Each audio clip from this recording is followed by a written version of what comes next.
को विभाजित करने की क्षमता होती है। चाहे वो जीवन रूपी खेल में धरती पे या अन्य ग्रहों पे जाएं, तब भी वो अपनी ऊर्जा का कुछ भाग आत्मा लोक में छोड़ के ही आती हैं। समानांतर जिंदगियों के लिए भी वो अपनी ऊर्जा को बांटती हैं। उनका एक भाग आत्मा लोक में होता है और बाकी 2 भाग देह धारण करते हैं। अब आत्मा लोक में छोड़ी गई ऊर्जा की मात्रा कितनी होगी, ये हर आत्मा की अलग अलग होती है।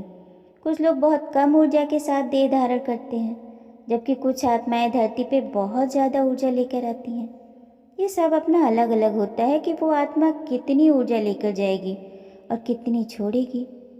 आत्मा लोक में छोड़ी गई ऊर्जा भले ही बहुत कम हो, पर वो शुद्ध होने के कारण बहुत शक्तिशाली होती है। भले ही वो निष्क्रिय अवस्था में रहे, क्योंकि ऊर्जा की मात्रा कम है ना, इसलिए वो निष्क्रिय अवस्था में तो हो सकती है, पर शक्तिशाली बहुत होती है। उस ऊर्जा का एक एक कण उस आत्मा का प्रतिरूप होता है।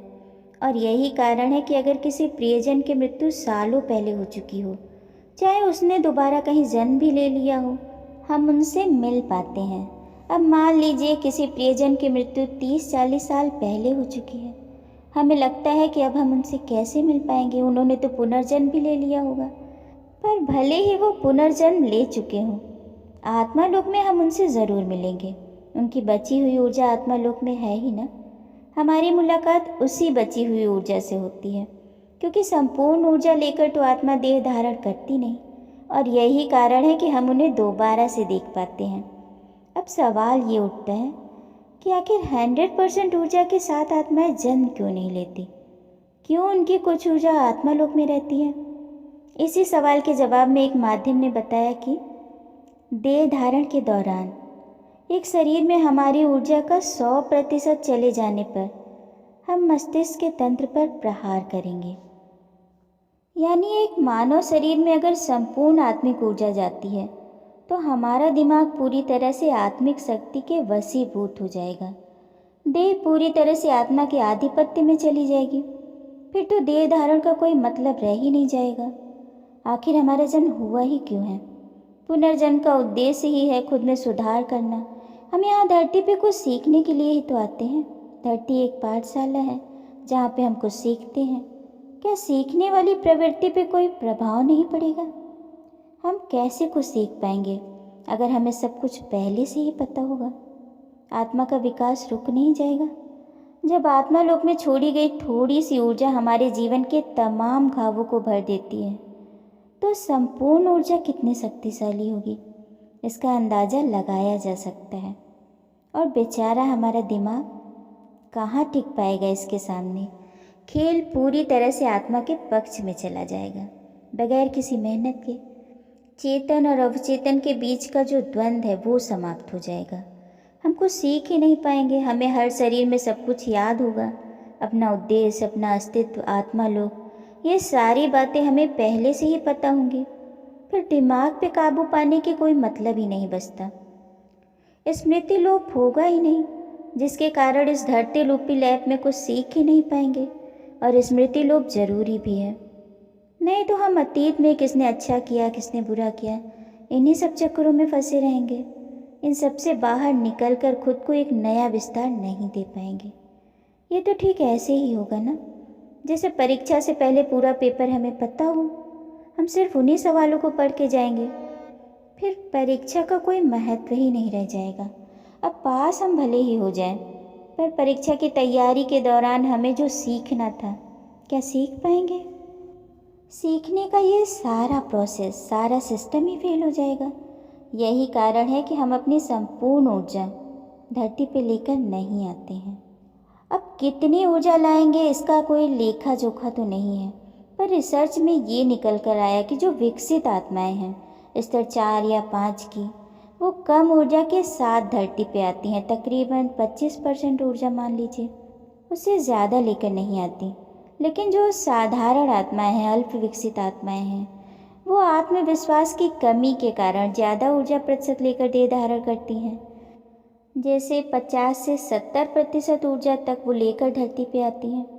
फिर भी हमें किस मात्रा में ऊर्जा ग्रहण करनी चाहिए, इस पर हमारे मार्गदर्शक सलाह तो दे सकते हैं, पर अंतिम निर्णय हमारा होता है। अब समानांतर जीवन जीने वाली आत्माएं एक ही समय में अपनी ऊर्जा को दो या दो से अधिक देहों में विभाजित कर सकती हैं, और इसके पीछे इनका उद्देश्य अपनी अध्ययन क्षमता को बढ़ाना होता है। वो कम समय में ज़्यादा से ज़्यादा सीखना चाहती हैं। आत्माओं में एक ललक होती है जल्द से जल्द परमात्मा में विलीन होने की, उस परम प्रकाश में समा जाने की, और शायद इसीलिए वो इतना बड़ा रिस्क लेती हैं। एक बात और सामने निकल कर आई कि ऐसी आत्माएं जुड़वा बच्चों के रूप में देह धारण नहीं करती, यानी एक ही परिवेश में वो जन्म नहीं लेती, बल्कि अलग अलग लाइफ लेसन पे काम करने के लिए वो अलग अलग परिवार का, परिवेश का चयन करती हैं। इसी तरह से एक केस डॉक्टर न्यूटन के पास आया था, जिसमें दो सगी बहनें जिनकी एज 20 वर्ष थी, उनके जन्म में केवल 1 मिनट का अंतर था। बाद में पता चला कि ये एक आत्मिक समूह की सदस्य थी, पर मूल साथी आत्माएं नहीं थी। यानी उनका आत्मिक समूह तो भले ही एक था, पर वो एक ही आत्मा का विभाजन नहीं थी। दोनों आत्माएं अलग अलग थीं। वो पिछले कई जीवनों से अनेक रिश्तों में आ रही थी, जैसे माता पिता या बच्चों का रिश्ता, भाई बहन के रूप में भी आई, मित्रों के रूप में भी आई, पर कभी भी वो पति पत्नी के रिश्ते में नहीं आई, और पहले कभी जुड़वा रोल में भी नहीं आई थी। जब उनसे पूछा गया कि जुड़वा के रूप में आने का उनका क्या कारण था, इस पर उनका जवाब था, एक साथ होने पे हमारा मिश्रित ऊर्जा क्षेत्र दोहरा हो जाता है, जो हमें दूसरे के मन तक पहुंचना अधिक प्रभावकारी बना देता है। अब भौतिक मृत्यु के पश्चात आत्माएं 3 ठहरावों पे अपने आत्मिक ऊर्जा संतुलन को पुनः प्राप्त करती हैं, बशर्ते उनके पिछले जीवन में कोई जटिलता न रही हो। अब पहला ठहराव प्रवेश द्वार के समीप होता है, दूसरा अनुकूलन के समय, और तीसरा अपने आत्मिक समूह में जब वो वापस जाती हैं तब। अब पहला जो प्रवेश द्वार के समीप आत्मा अपनी ऊर्जा को प्राप्त करती है, उसका उदाहरण एक माध्यम ने कुछ इस प्रकार दिया। जब उसके पति ने उसकी बची हुई ऊर्जा का कुछ भाग उसे लौटाया, उसका अनुभव कुछ इस प्रकार था, मेरे द्वारा बचाई गई ऊर्जा को मेरा पति आसानी से उपयोग कर सकता था। वह मेरे लिए इसे लाया और अपने हाथों से कोमलतापूर्वक मेरे ऊपर कंबल की भांति फैला दिया। जब हम एक दूसरे से मिल रहे थे, उसे पता था कि मैं कितनी वृद्ध और थकी हुई थी, और उसने आने के लिए पूछा। एक बार संपर्क हो जाने पर मेरी बाकी ऊर्जा मेरे अंदर एक चुंबक के रूप में आती है। इससे मुझे बहुत अधिक फैलाव अनुभव होता है।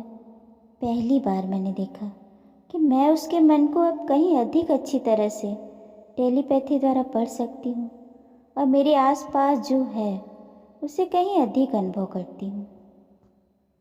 अब इसी तरह से दूसरे पड़ाव अनुकूलन के दौरान आत्मा के पुनः एकीकरण का एक उदाहरण इस प्रकार है। ये एग्जैक्ट माध्यम के वर्ड थे। मैं एक सादे कमरे में हूँ, जो चिकनी व दूध जैसी सफ़ेद दीवारों वाला भावी जीवन संबंधी चित्र दिखाता है। यहाँ एक मेज और 2 कुर्सियाँ हैं, जिनके किनारे नहीं हैं। मेरे मार्गदर्शक इवरेन मेरी प्रतिक्रियाशीलता की कमी के विषय में चिंतित है। वो वही क्रिया करने वाली है जिसे हम कहते हैं शारीरिक रूप का विलीन हो जाना। वह मेरी बाकी ऊर्जा को सुंदर और अर्धपारदर्शक पात्र में रख देती है जो जगमगा रहा है। इवरेंड आगे बढ़कर मेरे हाथों पर इसे दबाती है। मैं एक विद्युत आवेश के रूप में अपनी ऊर्जा का आवेग अनुभव करता हूँ। इसके बाद वह मेरे निकट आती है, मेरी प्राकृतिक तरंगशील बारंबारता को उत्तेजित करने के लिए, ताकि जो मैंने पीछे छोड़ा है उसे अधिक सरलतापूर्वक ग्रहण कर लूँ। मेरा मर्म स्थल मेरे अपने सत्व से भर जाता है। मेरे भौतिक शरीर का बाहरी कवच विलीन हो चुका है। ये ऐसे ही है मानो एक कुत्ता गीला हो जाने के बाद अपनी चमड़ी से पानी की बूंदों को झटक रहा हो। अनचाहे भौतिक अंश दूर हो रहे हैं, विलीन हो रहे हैं, और मेरी ऊर्जा का प्रकाश मंद होने के स्थान पर चमकना शुरू कर देता है। अब ज़्यादातर आत्माएं समूह में लौटने के बाद अपनी बची हुई ऊर्जा से पुनः मिलती हैं। एक माध्यम ने इसी बात को कुछ इस प्रकार से बताया। अपने मित्रों के साथ गृह स्थान पर पहुंचने के बाद स्वयं के साथ दोबारा एक हो जाना मेरे लिए आसान है। यहाँ पर मेरी पीछे छोड़ी गई ऊर्जा को मेरी गति के अनुसार अनुप्रमाणित किया जा सकता है। जब मैं तैयार रहूँगा जाकर मैं इसे स्वयं ले लूँगा। अब ये तीनों पड़ाव वो स्थान है जहाँ आत्मा अपनी आत्मिक ऊर्जा को दोबारा से ग्रहण करती है। अब एपोलोन, जो कि दूसरे स्तर की आत्मा थी और एक गरीब स्त्री का जीवन व्यतीत करने के बाद वो आत्मा लोग पुनः लौटती है। अब एपोलोन अपनी ऊर्जा को कैसे प्राप्त करती है, इसके बारे में हम अगली कड़ी में जानेंगे।